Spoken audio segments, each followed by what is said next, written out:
and we'll be able to send the link out to folks that weren't able to attend today. We've got a good number of folks that are signed up. We've got about 100 folks that have signed up for the for this lunch and learn. So great to have you all here.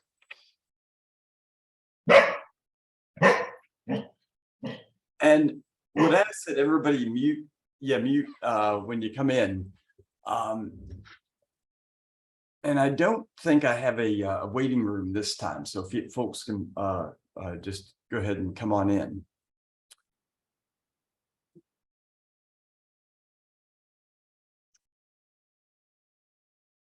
So.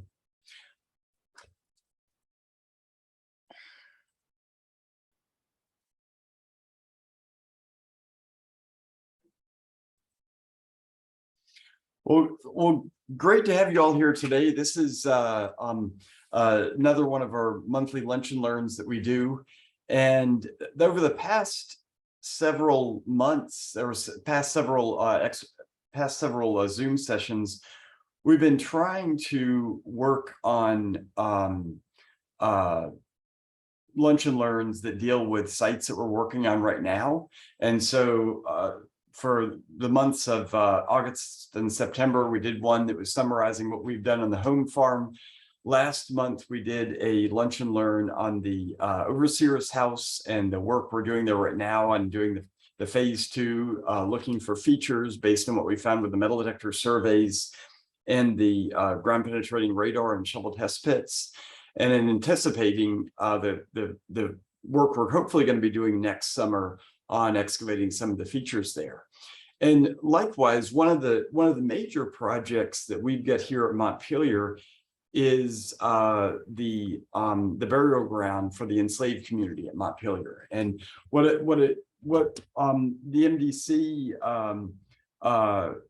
was interested in is having a lunch and learn that went over what our most recent finds were over the past 4 or 5 years with the ground penetrating radar survey and some of the survey we've been able to do with the Lidar, and go over some of the results that we've had. And what I also wanted to do was to go over what we're doing this in consultation with the MDC, the Montpelier Descendant Committee, what some initial archaeology that we could do at the cemetery might look like. And what we're doing this all under the umbrella of is memorialization. And so, as we'll talk about today, the cemetery at Montpelier for the enslaved community, well, we know where it is, we have it interpreted on the landscape, there's never been any formal memorialization of this space. And what we're, in working with the MDC, what we're envisioning for memorialization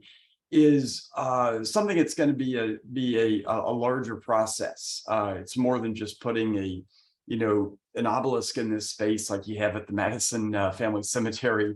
It is looking at this as a space that we're continuing to learn more about and make the investigatory processes be part of that memorialization, because this, the kind of work we could be doing at the cemetery could be one that's multiple years in terms of the excavations and analysis. And one thing we're doing this obviously is in consultation with the Montpelier Descendant Committee, because this is the burial ground of their ancestors. So what we'll do is I'll go ahead and jump in and share screens. If you have any questions, you could put it into the chat. And I see Vicky already asked a question about the number of participants. Yeah, I think we have a high number of participants today. We usually have about 90 people that sign up, but this one jumped up quite quickly. Is the Memorialization Project is really it's the first project we're doing in full partnership with the Montpelier Descendant Committee. This is a project that we've had, the MDC and Montpelier has had in the works for about 2 or 3 years now. And with the, achieving parity at Montpelier, this means this project can get going and get up and off the ground. And we're super excited. The MDC is planning a workshop in the next month and a half that will go over with the MDC and other descendant communities about what memorialization has looked like in other spaces. And the archaeology is a big part of all this. So let's go ahead and what I want to do is make sure to leave plenty of time at the end of the discussion of what we found with archaeology for questions and discussions. And this would be this is all part of this memorialization process.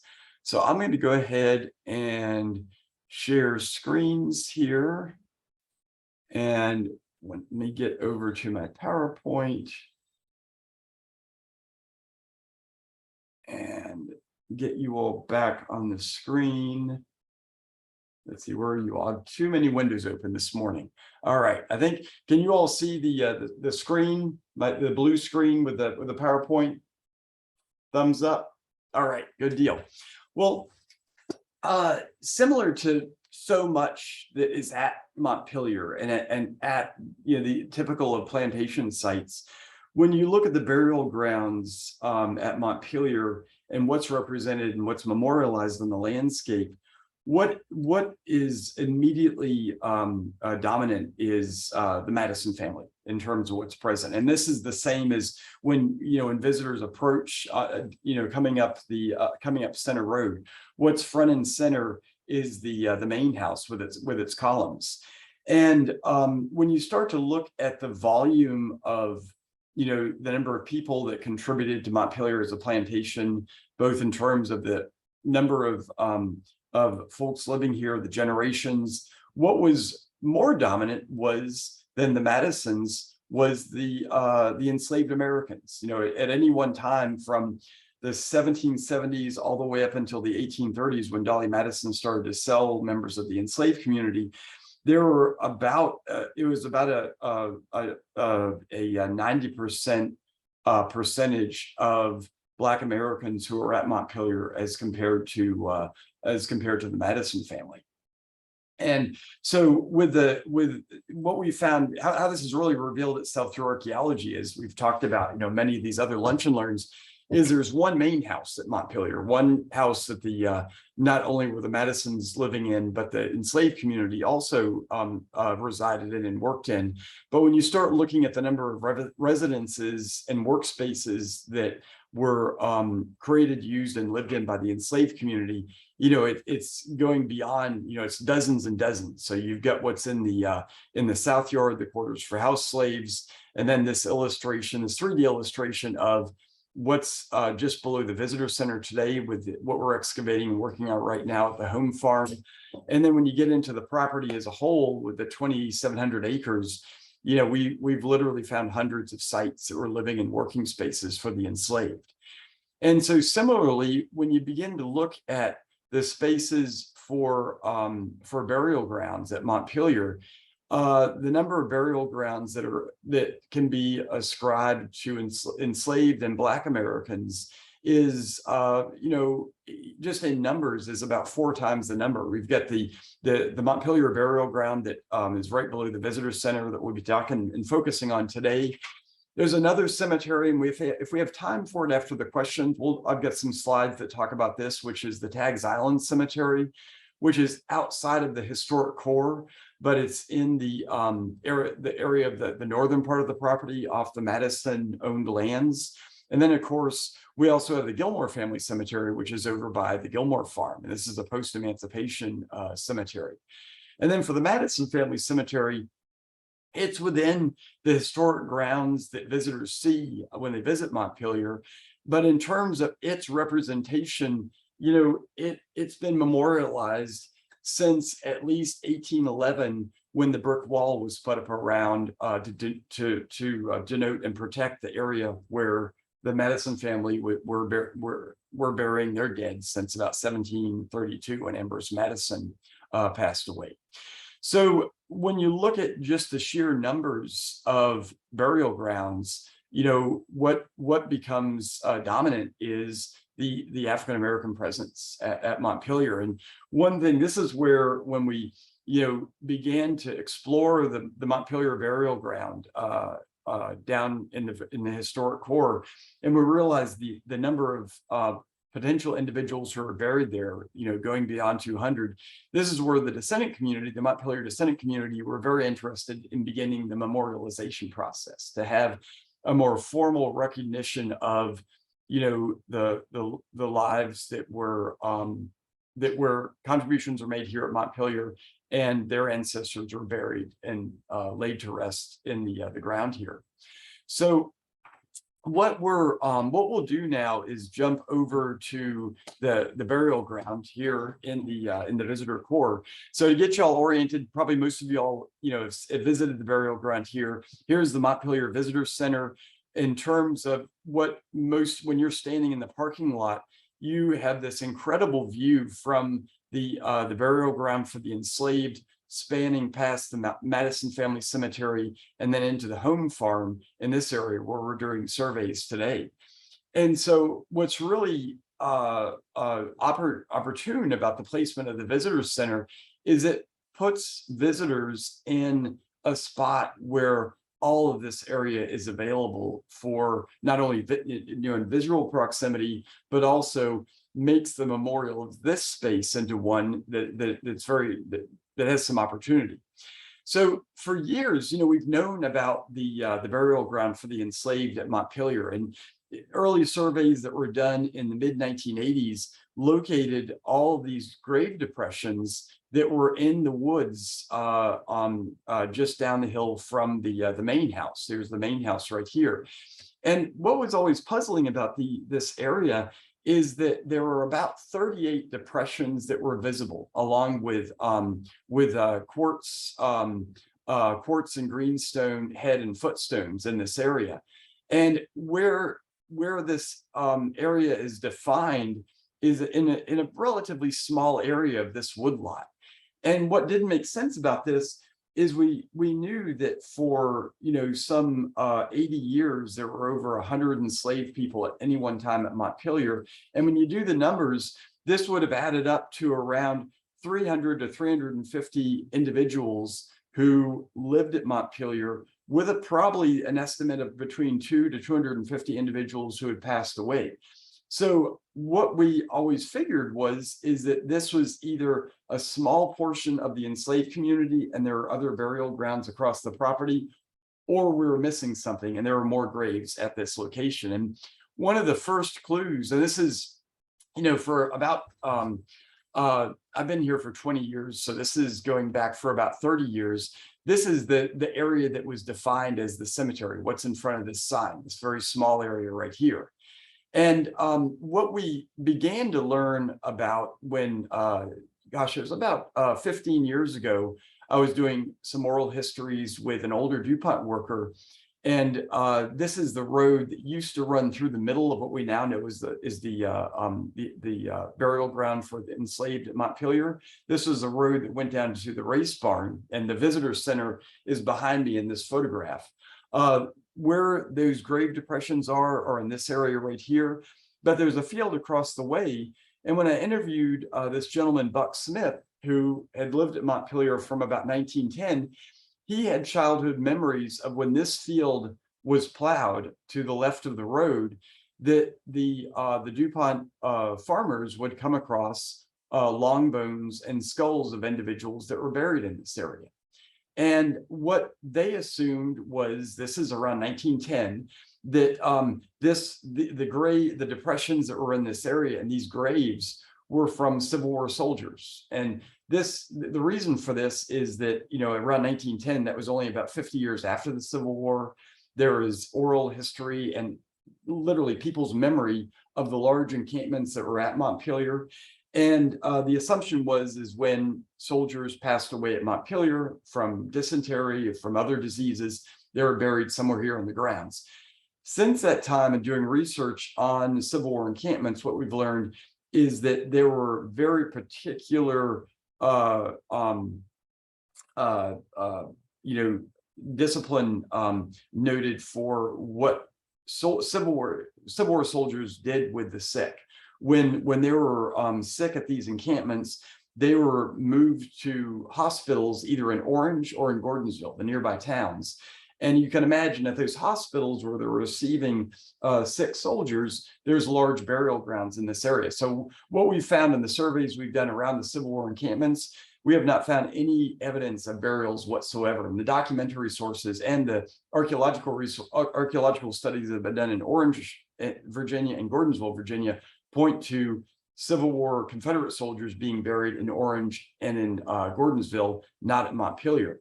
And so what this left this area as is as a cemetery of the enslaved. And so what we found in terms of the periwinkle that's in this cemetery and the use of quartz and greenstone burial markers is very typical of what you find in other areas of Orange County. There's at least 2 other burial grounds for enslaved community members at nearby estates that match this exact same pattern.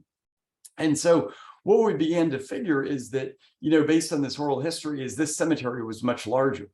And about 8 years ago, we had an opportunity to work with a search and rescue unit called Dogs East. And we did this in consultation with the descendant community to use cadaver dogs to see if there is evidence for graves in this field. And what these cadaver dogs are able to do is they're able to get a sense of the presence of oils from the human body that remain in the ground.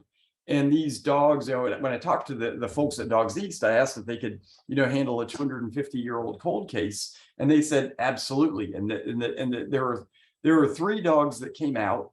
And the folks were, very near and dear to our hearts because they set up a grid for their dogs to walk on, just like we do as archaeologists. So they thoroughly covered this field. And when the individual dog would scent the human remains, one would sit down, another one would pick up a ball in its mouth, another one would give another signal, and basically the folks working with these dogs would put flags in. And these 3 dogs located 5 separate areas where all 3 of them scented, and marked an area. And so what this indicated is there indeed was the potential for, burials in this field that otherwise, had been plowed, for probably centuries, all the way up until the 1930s. So one of the things we did is we did a couple of ground penetrating radar surveys. And for all these, this was done around 2017, 2018. We worked with the descendant community on how we did these surveys. And for the one survey that we did that was most extensive, we actually did clearing of the cemetery of the invasive growth, the brush that was in there. And we needed to do this because basically the ground penetrating radar operator uses something that looks akin to a lawnmower. And what they need to do is keep this radar unit. And for those of you all who aren't familiar, ground penetrating radar is essentially a unit that has an antenna and sends an electromagnetic signal into the ground. And then that electromagnetic signal is received by the antenna and it gives a readout. And where you get an anomaly, such as this right here, that marks a disturbance in the soil. And the question is whether this disturbance that's in the soil is either a human disturbance, such as a post hole, or in this case, a grave shaft, or is it the remains of a tree that dates back several hundred years? Is it a groundhog hole? And to differentiate that, what the operator did is they ran lines perpendicular to the length of the graves all across this area, and these GPR lines were run every 2.5 feet.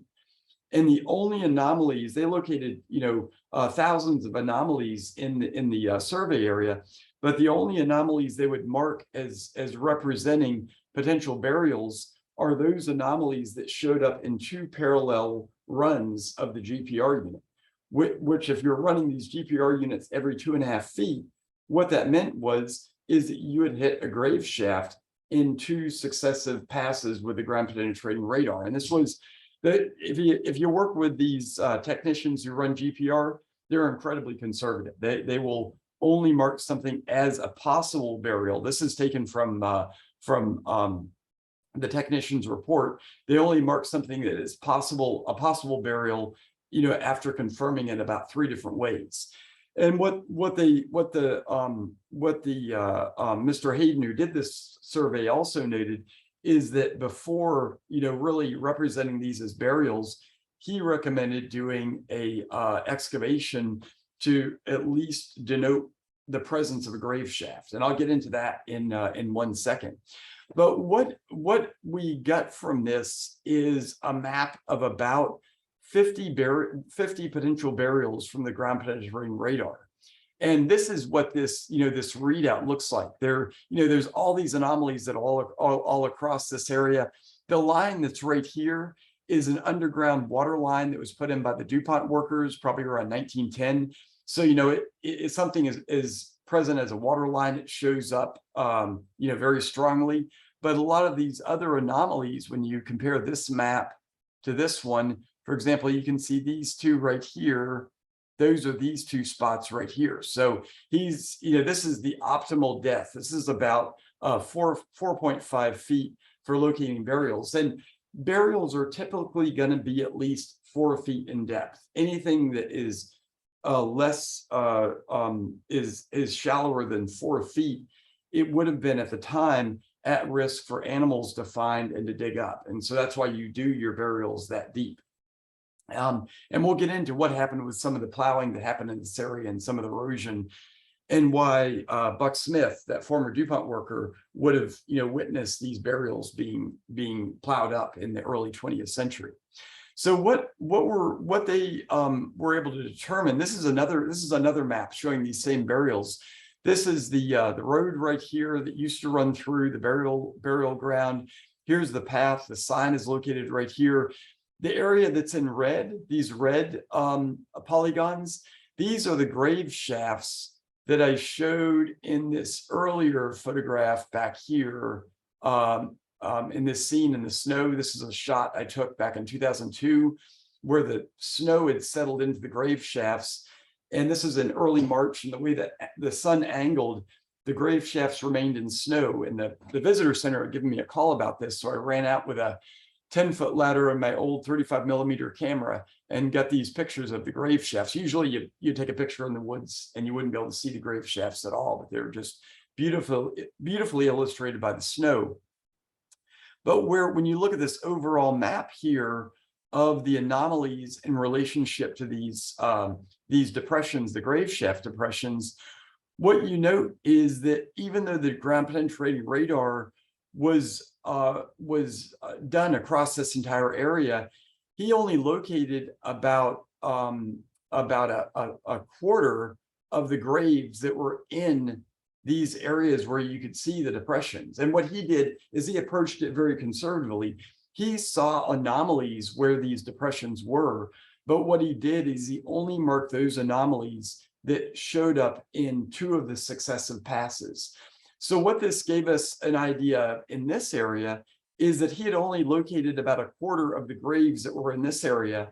And by extension, we could, use that ratio for the rest of this area right here. So that's where we go from about 50 identified anomalies in the ground penetrating radar survey to about between 200 to 250 burials in this area. And so when we started looking at what was found in the ground penetrating radar in relationship to the landscape, what this map is of here is a Lidar map. This is these maps we've talked about in the past that are these high resolution terrain maps that we were able to generate from Lidar that was flown back in 2018. And what you can see in this area is this visible mound that's running in this area right here. And this mound encloses the area where you can see these grave shaft depressions. And what we were able to figure out about this mound is this is fairly typical of what you see along the edge of a plowed field. So for example, right along here, this is a wood line along this area. And if I flip back to this image, let me see. Yeah, this one right here. Here's the road that goes through the center of the cemetery. You can see along here, there's a slight mound. This mound right here is represented in the Lidar right here. And this is an area that hasn't been disturbed in the 20th century. This is a mound that goes back to the 19th century. And this denotes, this was an edge of what was at one time a plowed field. The beginning in the mid to late 19th century became wooded. And so interestingly enough, in here, there's this other mound that's in here that indicates that this area was not plowed. And when you look at this area in relationship to a 1908 map, what you see is that where you've got these grave shafts that are still evident today, this is right along the edge of the mound right here. And in the 1908 map, this is shown as an edge of a copse of woods, of older growth woods. And on this 1908 map, what the surveyor denoted was areas where there were older trees, because the DuPonts were interested in preserving some of these older tree areas for decorative purposes. You've got this older tree lot, this copse right here, that's set within a wood lot that's in this area. This area is an open field. So this woodlot right here of older trees matches with this mound that's still within a woodlot. And what we're able to do is put together a sequence potentially for the burials in this area. So what we're thinking about for the graves that have depressions in this area, these graves are ones that are probably the latest dating portion of the cemetery. And we're estimating, and this is just a rough guess, this is what we want to confirm through more archaeological study, is that this area of graves, about 40 individuals, if you look at, the number of people that would be passing away, it would be maybe, a 20 to 30 year period potentially for this entire span of the community's history. And then for the area that's in tan right in here, we're estimating that this might be a portion of the cemetery that relates to 1780s or 90s into the 18 teens. And what's really distinctive about this area is even though it's been in a woodlot probably at least since the Civil War, there's no evidence for grave depressions or stones in this area. And what that gives an indication of is that this area has been plowed. We've got anomalies that show up with the ground penetrating radar, but no evidence of depressions from the grave settling from the coffins or the grave fill, settling in place. So it indicates that this area has been plowed. And then the area that's across the road from where the race barn road was put in the 1920s is that what we think might be the earliest portion of the cemetery from the 1720s going into the 1780s. And estimating that this area is an older area is based on the fact that there appears to be either one of two things happening in this area. Remember, this is the area that's always been in the field, and that Buck Smith remembers in the 19-teens was where when farm laborers were plowing this area in the 19-teens, that he would see long bones and skulls, coming up with the plow furrows. And so it's either this area has received significant erosion from 200 years of cultivation, or there was groundhog activity that resulted in some of these burials being brought up closer to the surface and then being encountered in the plowing. So this is all, just hypotheses that we've deduced from the work we've done, combining the ground penetrating radar with a LIDAR and the woodlot history. And what we're interested in doing is beginning to, explore this area. And this is something, the process for doing any future work that, involves doing subsurface testing of this space, we're doing it in consultation with the MDC as part of the memorialization process. And how this is going to be determined by the MDC is what kind of information the MDC wants to be included in memorialization. So if the decision's made that memorialization can be based on what was found on the ground penetrating radar surveys and the and what we found with LIDAR, this might be it for what we're doing through archaeology. But if there's an interest in understanding some of the burial practices, that's where we might move into maybe the next phase, which would be looking for evidence for how the graves are laid out in this area and the number of graves that are potentially here. And for this, we've got a really set of important clues that we can gather from work we did at the Madison Family Cemetery. And the Madison Family Cemetery is about a fifth of a mile from the burial ground from the enslaved community. And what's really well defined about the Madison Family Cemetery is it's outlined in a brick wall that was built by Hugh Chisholm, the mason who did the work on putting the additions on the house in 1811. So what's really incredible about this space is we've got a built structure, this brick wall, that we know the date for when it was built. And this becomes important because when you start looking at the graves at the Madison Family Cemetery, it too has a long history of people being buried there in unmarked graves. In fact, all the gravestones that are in this cemetery date to after Mr. Madison was buried in 1836. And even the obelisk itself, this was put up in 1854. So some 20 years after James Madison was buried in the family cemetery, he was in an unmarked grave. And so, for example, we don't know where his parents or grandparents are, but we've got some clues from the archaeology, and this gives us some clues for what we could learn at the cemetery for the enslaved. So when you look at this as a map, this is a map that really summarizes some of the work we did in the early 2000s. One of the areas that was opened up right before I got to Montpelier was an area right adjacent to the obelisk, because when I arrived in 2000, this obelisk was leaning precipitously to the south, and it looked like it was ready to fall over. This was about a year before Madison's 250th birthday, and it'd be a pretty crummy way to celebrate his birthday by his obelisk falling over. So the Montpelier got a grant to rebuild this obelisk. But what happened first is we did archaeology, because this structure needed to be shored up. And the archaeology that was done in this area was opened up to reveal what the base was for the obelisk. It's a greenstone base with a brick top. And what was found when this area was opened up was something that we thought might have been here before the archaeology happened, is that there were graves in here that were unmarked.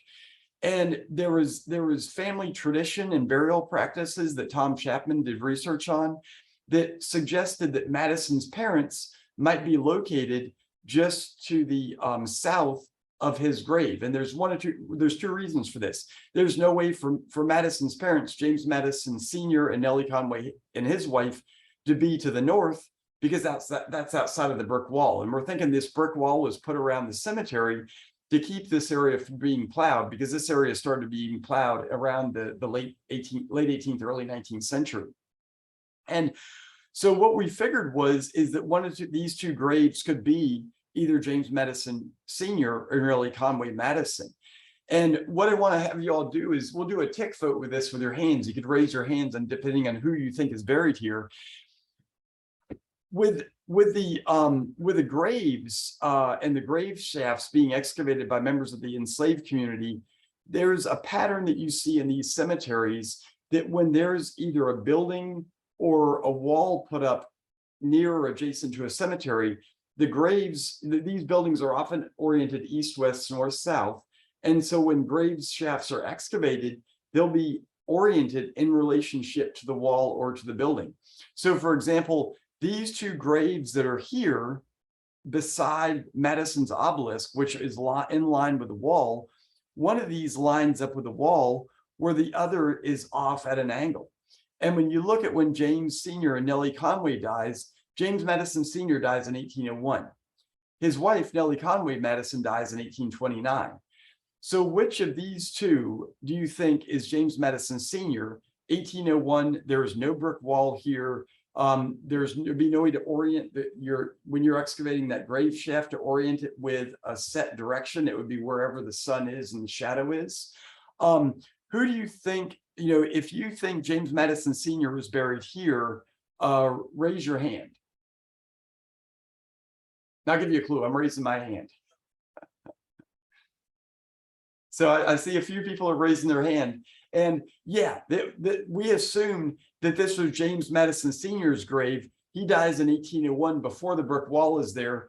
There's no graves in this area. So when the enslaved community is coming out to dig his grave shaft, they're doing it by, it's roughly east-west, but it's a little bit arbitrary.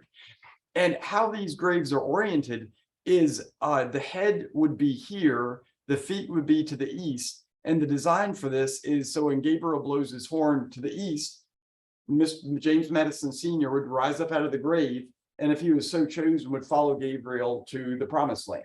So this is the orientation is always the graves are facing to the east.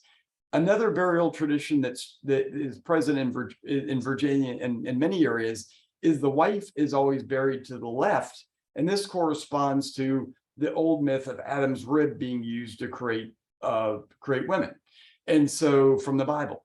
And so having Nellie Conway Madison to the left mirrors this pattern, and also her grave is a little bit shorter.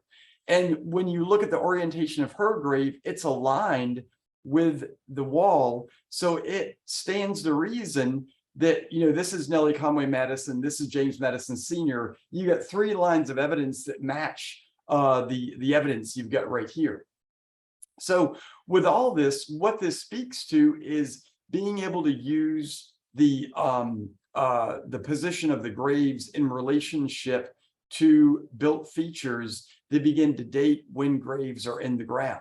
And so when we go back and we look at the cemetery here for the slave cemetery, one thing we're interested in doing is doing 2 things. One potential line of survey that we could do that would be very near surface and not disturb any human remains is do a metal detector survey of this area where we'd mark any hits that were in the area, potentially do sampling, just pop the sod cap or the root mat and see what's present in this area. Because one potential similar to what is right here is when these graves, when this was an active grave area, there was something that demarcated this location right here that kept the plowing to this area right here. And whether it was just the edge of the field or it was a fence is hard to say.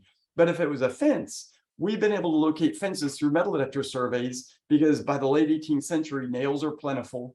And if there was a fence here, there would be a linear arrangement of nails in this area.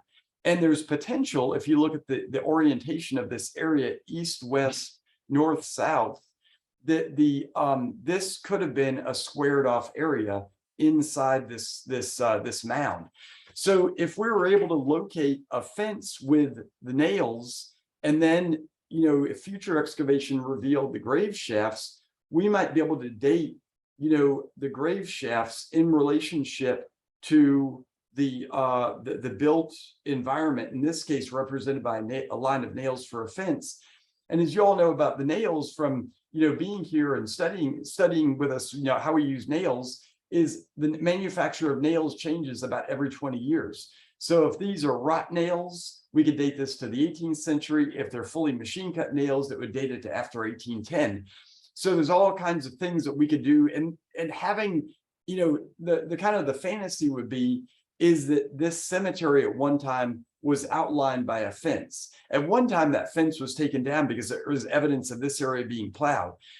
What this fence line could also denote is when this area was plowed as well. So this would just be another part of the landscape puzzle that would go into this, using this metal detector survey. One of the other things that that was evident at the Madison family cemetery is these grave shafts could be located just below the topsoil. So for example, here, there is quite a bit of disturbance that happened in around the area of the obelisk. And so a lot of these grave shafts had to come down a little bit deeper to find where the grave shaft outline was.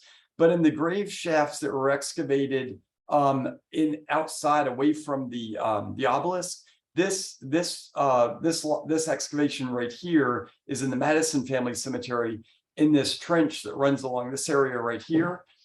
when Tom was doing the excavations in this area, he basically just had to go below the topsoil disturbance and was able to find evidence for the graves. And in many cases, what shows up with the grave shafts is flecks of a yellow subsoil that is only present when you get down about 2 feet into the undisturbed soil. So with these graves going down about 4 feet, there's inclusions in the subsoil that show up and allow the grave shaft to contrast with the surrounding subsoil. So, if the MDC decides that there's an interest in understanding the placement of these burials, we would be able to do this with a goal of not disturbing any human remains in the process of doing these excavations, and then combining the orientation of grave shafts with potential to build, evidence for fences, we might be able to begin to get a date for some of these graves.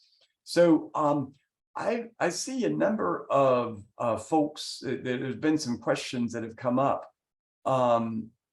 Let's see, and I'll unshare screen so we can see everybody here. Let me go back. I just got out of the Zoom thing here. Hold on.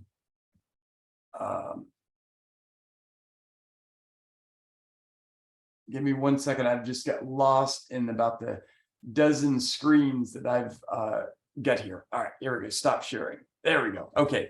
So yeah, anybody have any questions? And if we need to, I can share screens again. Yeah, Peggy. No, Matt, I didn't have a question. I was waving at my husband.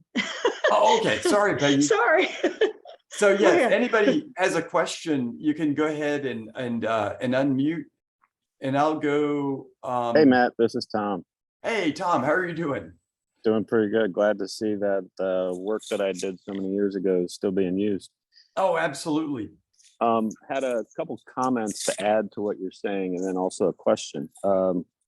In the family cemetery, in the Madison family cemetery, we did find some evidence for fill episodes. So we did start to discern grave shafts pretty well below the topsoil, but then it took a little bit more with some of them because somebody had come in and filled over, depressions. So we had to get through kind of depression fill down to then where we could find the outline of the grave shaft, which I think also is corresponding with your idea of timeline with the slave cemetery, in the sense that the ones that are more visible are probably of a later date because 20, 30, 40 years after the burial, and they're starting to decompose, and that's when the depressions form. But after 1860 something, the community that, or maybe even earlier into the 40s or 50s with the sale of the property, there's not a community of enslaved community members there to keep, maintain the cemetery and fill those depressions. So just want to point that out. And then the plowing definitely, because we've got very good evidence of plowing in the slave cemetery. So that it would probably be, I don't know if the fill would be, any evidence of fill would be deeper than the plow zone. So probably that plowing is going to homogenize a lot of that. Definitely. So interesting. Yeah, definitely agree with that. And that kind of leads me to my question. You mentioned erosion and talking about erosion, and if you can expand on that, but then also that copse of trees in your Lidar that show that nice little teardrop area that's surrounded by, I don't know if it's like a road trace or just a ditch. Why wasn't GPR survey done in the rest of that little teardrop kind of moving to the north, I guess? It just seemed like that might be an area. And I only mention that because walking through that area for many years pre-LIDAR, I kind of have a mind's eye of what that area looks like and knows it's on a slope kind of going down and pretty tangled with brambles in there. But also with our recent work in Penn Park in Charlottesville, looking at aerial photos, the area is, treed, it's been demarcated. It just seems very interesting that you have both the LIDAR and the map showing that little teardrop. And it'd be curious if there are more burials heading to the north. Yeah, I'm trying to make people sick by flipping through this. Yeah, that what Tom, you're noting, and I'm with you. The area, this is the this larger shot of the Lidar of the cemetery. Here's the racetrack right here. What Tom's mentioning is this teardrop shape. For me, it looks like a tennis racket that's in here. This is a mound that comes around here. This is what we're assuming is the edge of this plowed, the edge of the plowed field, and it's not plowed in this area. And that's why the grave shafts show up in this area. But then there's this ditch running down here. And really, Tom, the simple answer for why we didn't do GPR in this area was time and resources. The amount of time it took to clear this area out of trees and debris, because when you look at this unit that was being used, it has to be kept flat to the ground. If it goes up at an angle, then the way the electromagnetic signal gets received by the antenna is completely distorted. And so even in these areas, there was a lot of loss of data because of the unevenness of the ground. And when you get into areas like this area was avoided because there's a massive tree trunk that was down. And to clear this area out would have needed machinery that we didn't want to bring in there. So when you look at this map right here, yeah, it would be good to do more GPR through this area. And that's where, so this is where memorialization, what the MDC wants to do is include the archaeological study of this site with memorialization, because what we don't want to do is remove foliage, vegetation, other materials that would be included in memorialization. And so if we did the archaeological survey and remove some of this material, it would be a loss for what could be used for memorialization. But at the same time, developing a memorial without having all the information that we can get from archaeology, it's something that's going to happen contemporaneously. And so this was just an initial pass at this study area. What we'd want to do is more, and this is recommendations and discussions we're going to be having with the MDC, is it would be really good to do GPR across this entire area paired with metal detector survey. I mean, the more that we do with our surveys, the more we'll be able to understand. So let me go ahead and get back to everybody here. What other, did that answer your question, Tom?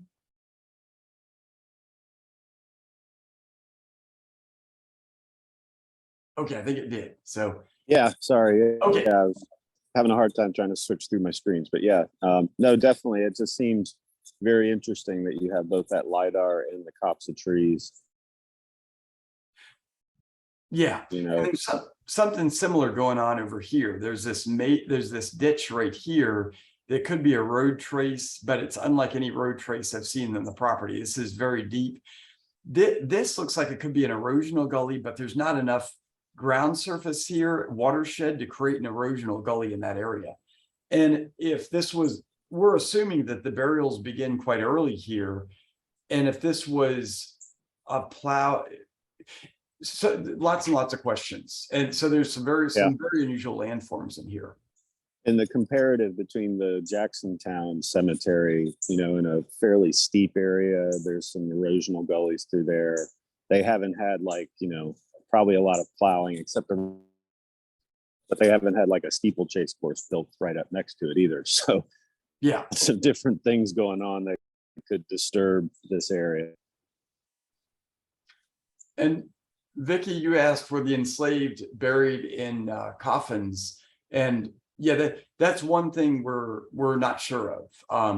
We know that James Madison Jr. was buried in a walnut coffin. This is noted when they build the obelisk. They literally dig up his coffin and open it up to reveal him still being there. And the question of whether or not the enslaved would have coffins, the fact that he had a walnut coffin would denote that, potentially that's higher status, but higher status than who? And for enslaved, the most common wood that was present on this landscape was pines. And so a pine coffin, a traditional pine coffin, these are all questions that we've got. And one potential exciting source of information could be when we start, if we do the archaeology to look at the grave shafts, ground penetrating radar technology is to the point now where there's small handheld GPR units that we could use to scan the grave shaft. And at Jamestown, they've actually been able to see the outline of human remains and evidence for the coffin as well. So if there's evidence for a squared area, that would denote a coffin.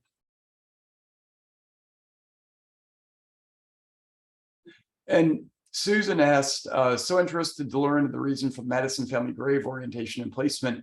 Are there traditions that enslaved followed for grave placement? Yeah, the predominant tradition is buried east-west, and this shows up, not only at the cemetery here for the enslaved at Montpelier, but at other cemeteries in the region, and then excavations that have happened at other enslaved cemetery burial plots have shown this with the coffins as well, and the presence of coffins. So I wouldn't be surprised if there were the enslaved community was using coffins, because after all, the folks making these would have been the enslaved community. They would have been the carpenters.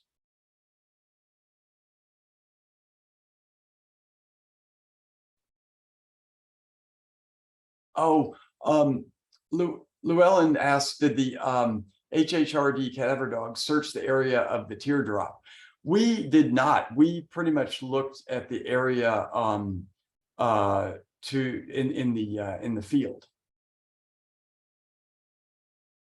And so that's another, and the other thing about the cadaver dogs is the accuracy of the cadaver dogs is mitigated because the water table carries the oils that are used for scenting further away from the graves. So where you've got this teardrop, there could be water movement from in this burial area down into this location. So the cadaver dogs didn't necessarily locate the exact position of the grave. It's just the presence of human remains in this area. And given the drainage that's in this area, since the cadaver dogs scented oils in this location, it would not likely be that they would be from graves in this area, but more graves up near the road.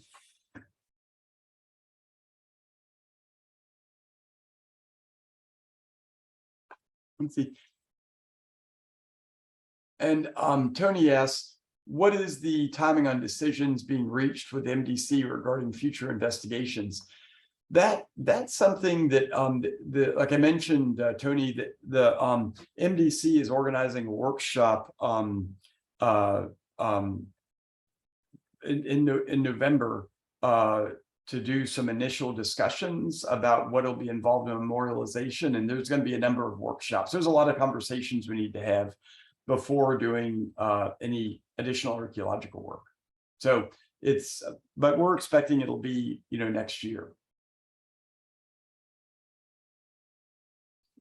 Oh, and then Ray asks, Matt, any indication of where or if those disinterred skeletal remains from 19-teens were reinterred at the property, if at all?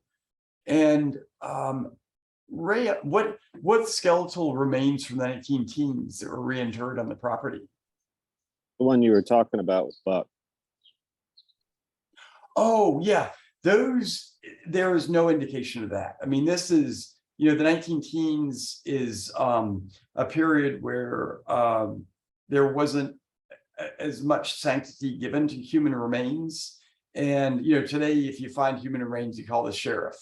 Back then, it would have been, it's hard to say what would have happened to those. I did ask Buck about that, but he had no memories of that.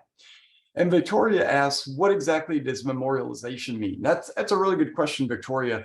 What memorialization means is basically creating a space. What the descendant community wants to do is build a space to remember and to honor the burial ground of their ancestors. And so an example of memorialization is the Madison family cemetery. The Madison family, from day one had the choice of how they wanted to memorialize their dead. And what they, one of the first instances that we know of memorialization that happened at the Madison family cemetery was the creation of that brick wall in 1811. And then starting in the 1840s, they started to put up, grave markers, and then finally the obelisk to Mr. Madison in 1854. So that's an example of memorialization. And for the enslaved community, as Tom mentioned, the enslaved, probably what we have evidence for is the last set of burials that seem to be present in the cemetery for the enslaved community happens potentially in the 1840s, 1850s, maybe into the 1860s, but there's no oral history of the cemetery among the descendant community being located where it is. So there's no oral history that survived of where the enslaved community buried their dead. There's the archaeological memory of this that's in the landscape, but the fact that there's no oral history of what would have been such a significant part of the community is where their ancestors would have been buried, really is a factor of what happened to the community. When Dolly Madison sold the property in 1844, she not only sold the land, but sold all of the community members. And this basically scattered and broke up families all across and dispersed them all across the nation. And with that, what there was a loss was a loss of being able to carry on oral traditions.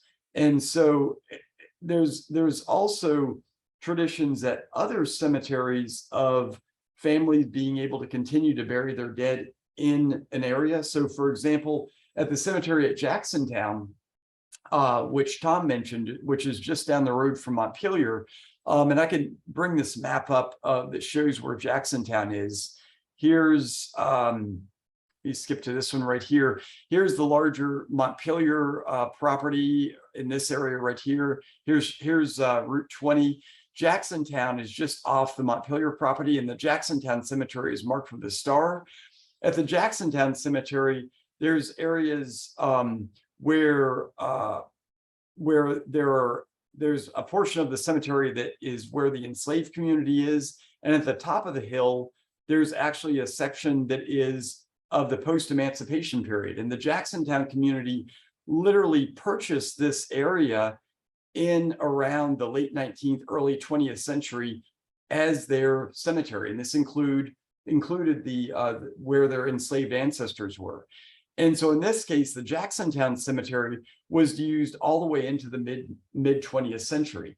In the case of Montpelier, Montpelier's cemetery has been basically, descendants have not had access to the burials of their loved ones since the end of the Civil War, since enslavement. So memorialization is a huge deal for the descendant community because this is the first time they've actually had a choice in this matter. And this, in many ways, is what inspired the MDC to form themselves as an organization, so that they, as an organization, would be an independent group that could make decisions separate from Montpelier and also include as many voices of the descendants as possible. So the cemetery is a big part of, of what defines the MDC and what has inspired, so much of what we've been able to accomplish over the past several years.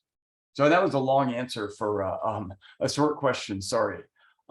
Dean asks, other than forensic remains, are there other artifacts that are typically found at enslaved people's graves? Yeah, that is a question that we're very interested in, and we're with doing metal detector survey, there's potential to find such artifacts. And that's where, in a metal detector survey, we'd want to do that. But before doing that, we'd want to do that in consultation with the descendant community, because one question that we would have is that whatever items we found, whether there are nails, whether there are personal objects, and this would only be near surface excavations that we would do if we did a metal detector survey. This would be in conjunction with consultation. is, do we bury those back? Do we photograph them in the field and bury them back? Or do we collect them for conservation? And I think a lot of this depends on what memorialization looks like. Is there, with the African Burial Ground in New York City, memorialization there included studies of the skeletal material from the burials. That was part of how the ancestors were honored in that situation. And this is a very personal question that the MDC needs to answer about how they want to, what they want to have included in memorialization. But there's traditions that there's one tradition that has been born out at the Gilmore Family Cemetery, where the more favored and personal possessions were put above the grave at the burial site. And one of the traditions that goes with this is so that loved one doesn't have to go back searching for a prized possession. So in some cases, there's examples where someone's mantle clock was put on the grave. And at the Gilmore cabin, it was the Polly and George Gilmore's bed that was placed above the grave. And that was family tradition. And we actually found angle iron that would have held that bed in place. Unfortunately, the bed was gone when we started doing our investigations at the Gilmore cabin. So there's definitely potential for grave goods to be present near surface. And Llewellyn asks, are there other non-invasive technologies other than GPR and metal detecting and Lidar that could be used on the site? Yeah, there's magnetometer surveys, proton magnetometer, and magnetic surveys that we could do. There's a lot that's out there that we could be looking at. For what we've found as being most effective and the least invasive for above ground surveys has been ground penetrating radar. And fortunately, GPR has advanced to the point where you can get some good results if you've got an open area that you can survey. So that's why we decided to do ground penetrating radar. It allows the most resolution and the most reliable stratified imaging that's possible. So,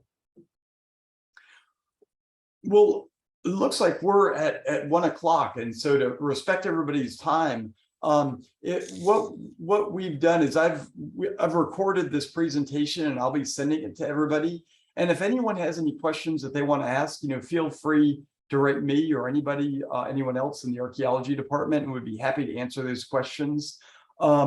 As we move forward with, the MDC moves forward with the memorialization, there will be announcements about what's going to be happening with that, and we'll keep you all informed as that information comes out. So, but thank you so much for tuning in today, and look forward to seeing you all on the next Zoom session or out here at Montpelier. So thanks for taking part today, and good seeing everybody. So bye, everybody.